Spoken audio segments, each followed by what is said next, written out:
These are the 32 things you must never do after uploading a YouTube video. Number 1. Don't change your title if it gets a low click-through rate while it's starting to get views from YouTube search. On this video of mine, 50% came from SEO. It got 500,000 views from YouTube search traffic because I put the right SEO keywords in the title. The same way you can have a click-through rate of 3%, but an SEO score of 40% and end up with 1 million views. So instead, change only the thumbnail to improve click-through rate while keeping the SEO optimized title intact. Number 2, don't reuse content without significant changes as it can be flagged, and avoid reusing other people's videos and even your own videos or clips without significant changes, as this can be flagged as reused content too. Fortunately, I have found 20 practical solutions to avoid getting demonetized under this policy. Listen closely because this applies to both shorts and long form videos. Here's the first thing that you can do or send to your video editor. Implement L cuts and J cuts. This will already change the video slightly. Now here's a big one.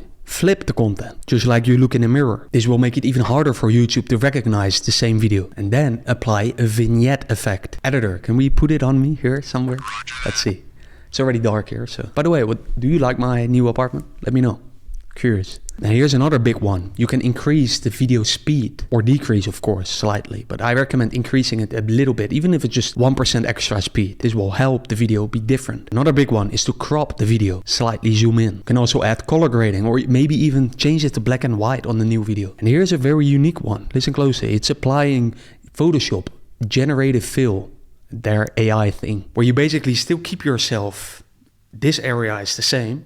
But what you do is you ask Photoshop to generative fill the outside area, like everything outside of here, with a whole new room. Obviously, this makes for a very different video too. And it can look very cool. Now here's another one, which is zoom ins or zoom outs. You can change your voiceover by applying effects in, for example, Adobe Premiere or CapCut. Of course, an obvious one is to add visuals and to add captions on the new video, to apply B-roll and sound effects, something that not a lot of people do, with, of course, background music. Then you can also add a split screen where you show something on top, like a video screen, or yourself on the bottom, or for example a GTA gameplay video on the bottom that you always see on TikTok. Now here's a big one. You want to remove all of the extra silences in the video. I usually do this always, but now you even want to get it more tightly, or add silences for that sake. But make sure there's a very big difference there. Now this one is absolutely the key here, but it's not always possible, which is to re-record your video. Again, if you use other people's videos, it's more difficult. But re-recording it, it's so important. It takes more time, yes. Is it the safest way? For sure. And the last thing is to make sure that there is a different video duration using any other methods that I haven't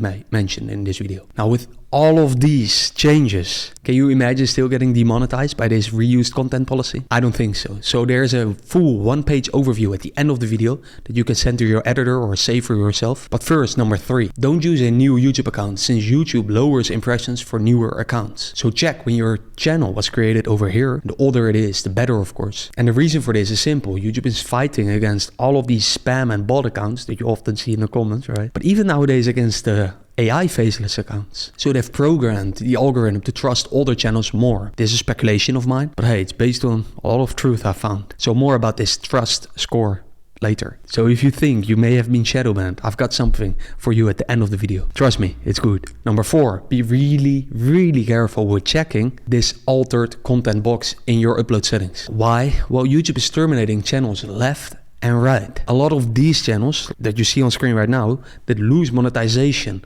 are AI story channels. So if you use 11 Labs or other AI tools, for example, for your voiceovers, then be warned. By the way, be also really careful with uploading videos with only one static image in the background for the whole video, because some of my sources told me that YouTube is cracking down on channels like this. I'm not sure if they have a manual team looking for these channels and demonetizing them or even banning them, but I trust my sources. Which brings me to, don't use the wrong video category. Instead, do this. Right click on YouTube, then click on view page source, and then search for the word category, and then simply verify the category of a similar channel in your niche that has a lot of viral videos. Check their category and then use it for simply making a better decision for yourself on which category to pick. Now, will this make a big difference? Honestly, I don't know. But I do have a little conspiracy, which is that YouTube actually pays out higher RPMs to videos that are uploaded in the education category, rather than the blog or entertainment category. Now, why do I think so? Because advertisers can filter on this category and of course are willing to pay more for educational channels or interest. But hey, maybe I'm wrong. Regardless if I'm right or wrong, don't do this, which is to, if your video starts to get views, do not upload the wrong video after it. Because on April 16th, I uploaded this video. Within 3 days after that upload, views of the other videos on my channel that were still getting a lot of views dropped by 65%, even louder than this ambulance. I'm not sure if you can hear it, but it's annoying. Anyways, my other videos stopped performing well. Not because their click-through rate dropped, not because their average view duration changed. Actually, none of the stats changed much, but likely because the topic of the video that I uploaded, the new video,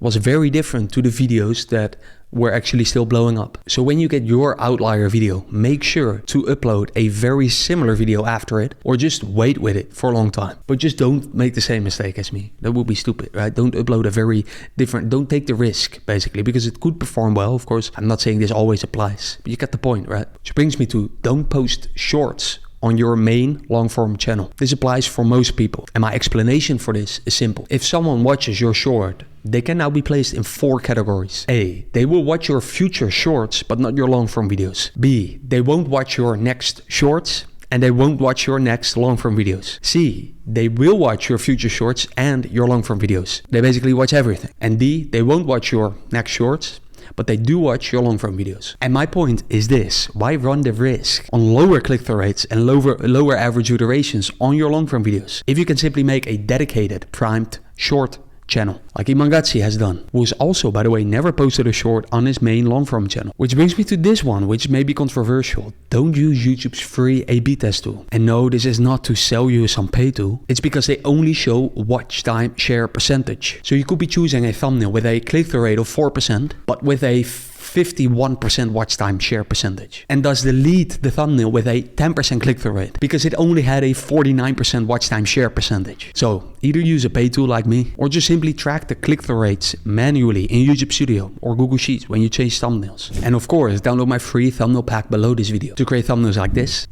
and this in minutes for free. Or of course in Photoshop. Brings me to the next one. Don't look at click-through rate. Yes, instead click this little button and look at click-through rate by traffic source. Because the source that YouTube's algorithm usually tests first when you upload a new video is suggested videos. As you can see in these screenshots of mine, the 24-hour stats, the first 24 hours of one of my recent uploads, you see that suggested videos usually get me like 1 to 4% click-through rates. That's not high, but it is high for suggested videos. But that's not where most of my views come from. Where do they come from? And also for you, they come from browse features. So I have often changed a thumbnail in the first day that was actually good because I got a 4% click-through rate on suggested videos, but I thought 4%, that's low, right? You would change the thumbnail. Well, I should have just waited for browse features to kick in. Actually, I should have just looked at the data by page source. So never ever look at click-through rate again. Only look at click-through rate by traffic source. And don't forget to tick the sponsored content box. Just don't risk your channel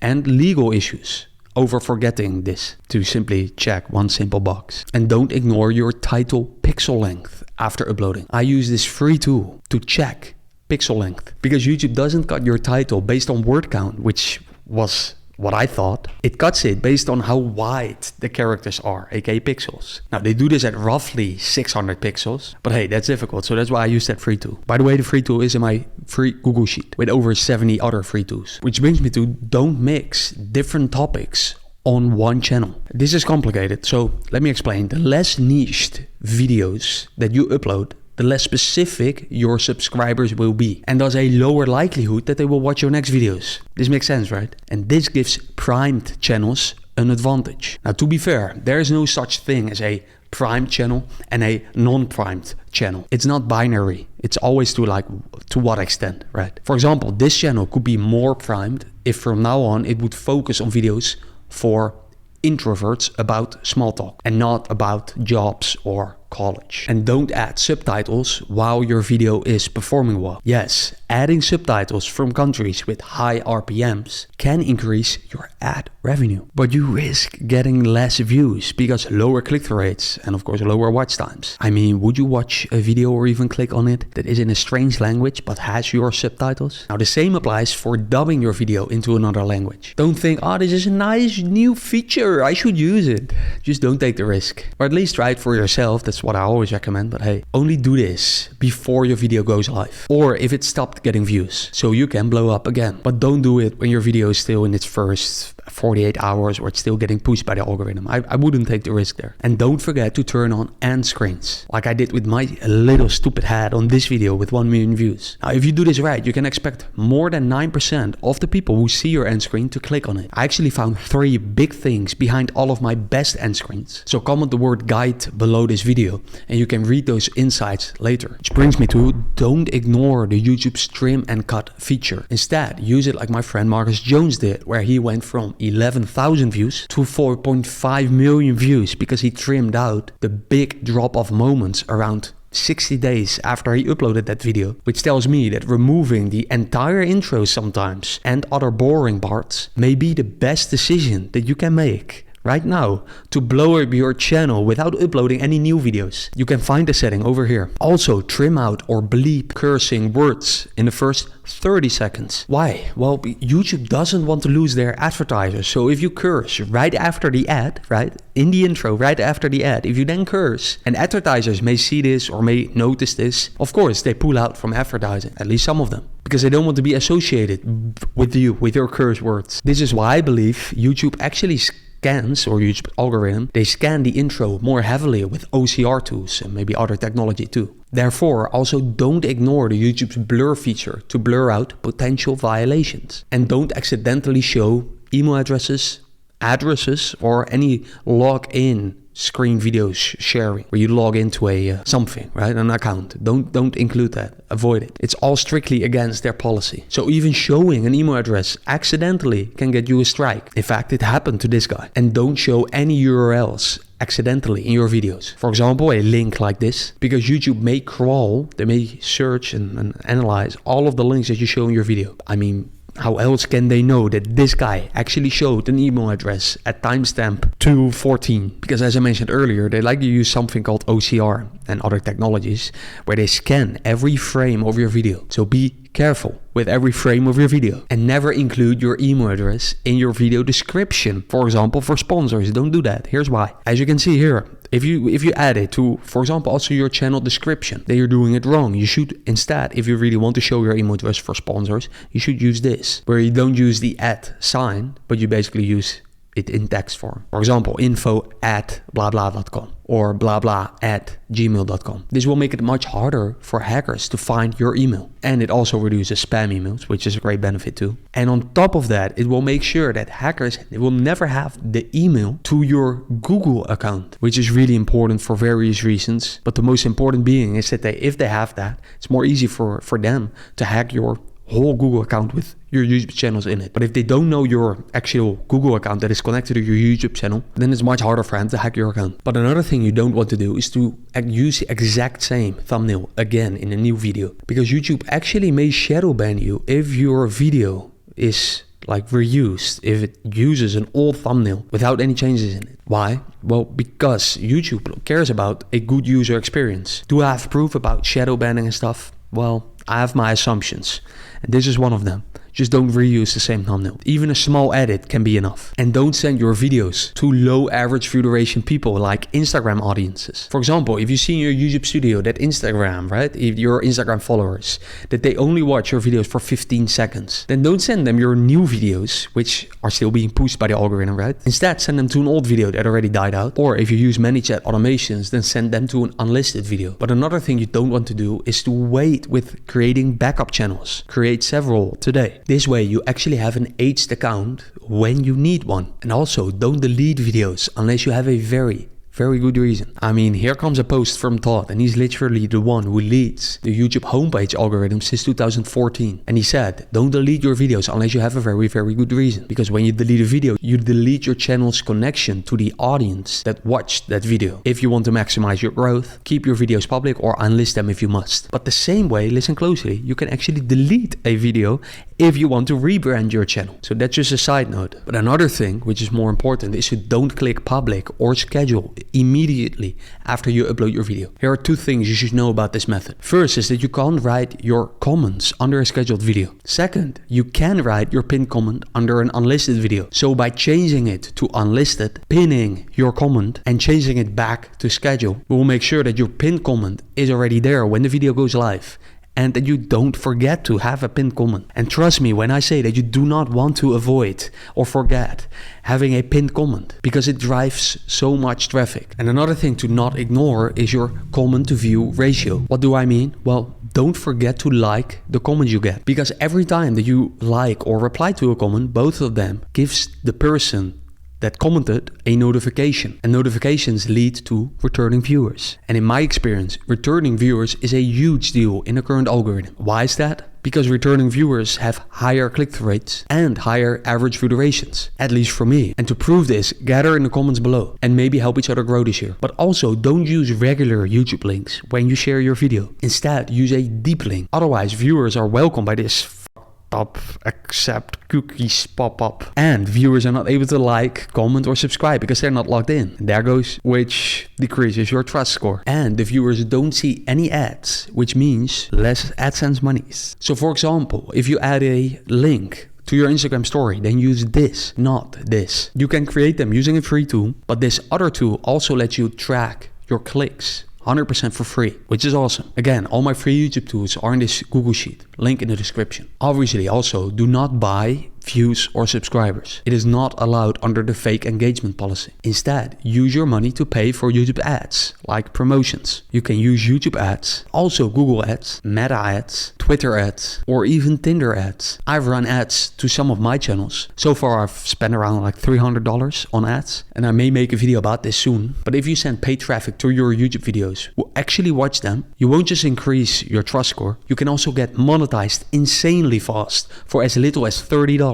And even in the best case scenario, you can run ads profitably if your RPMs of your YouTube videos are high enough. So simply said, if you spend $10 on ads, you get back $10 from YouTube because of RPMs, right? Because of ad revenue. But hey, this is very difficult. This, however, is very possible. $30 is low. That's difficult. But getting 1,000 subscribers through YouTube ads is very doable, of course, depending on the countries that you target. But also, do not ignore these two monetization categories in your settings. Simply go here in your YouTube studio and unblock these categories, or go here in your AdSense account and unblock them there. And don't forget to add mid-roll ads once you are monetized. Just spam the shit out of them. As YouTube's latest update, make sure that they are still placed strategically to, of course, not minimize like average view durations and stuff. You can spam them everywhere and YouTube will make sure they are shown more, but of course not too much. And this will make sure your RPM increases even further. Now, before I show you the Shadowbanned fix that you may have been waiting for, comment the word guide below to get my free YouTube guide with, again, that one-page overview of the 20 editing tips, the 3 insights behind all of my best end screens, the 2 methods that I've used to explode in views from YouTube search, the 3 dark but legal methods to get monetized faster, and so much more. Again, comment the word guide below and you will get it temporarily for free before I may decide to start selling it. Now here's the thing, after you upload, don't keep a low channel trust score if you suspect you have been shadow banned. Instead, do this. Simply create a new channel, then log into your main channel, go to advanced settings, click on move channel, choose the new YouTube channel that you've just created, then click to delete the new channel, right? The new channel you've just created, and then click on move channel. But of course, make sure you're logged into your main channel, the one you care about. And then, voila, you've successfully reset your channel trust score. Do this before it gets patched by YouTube and thank me later. This is completely safe and it may give you results like me, where YouTube finally starts giving your old videos more views again. Here. But if there's a YouTube setting that decreased my trust score and lost me a lot of views and AdSense money, it is this one. It's honestly one of my best videos. Watch it over here and talk soon.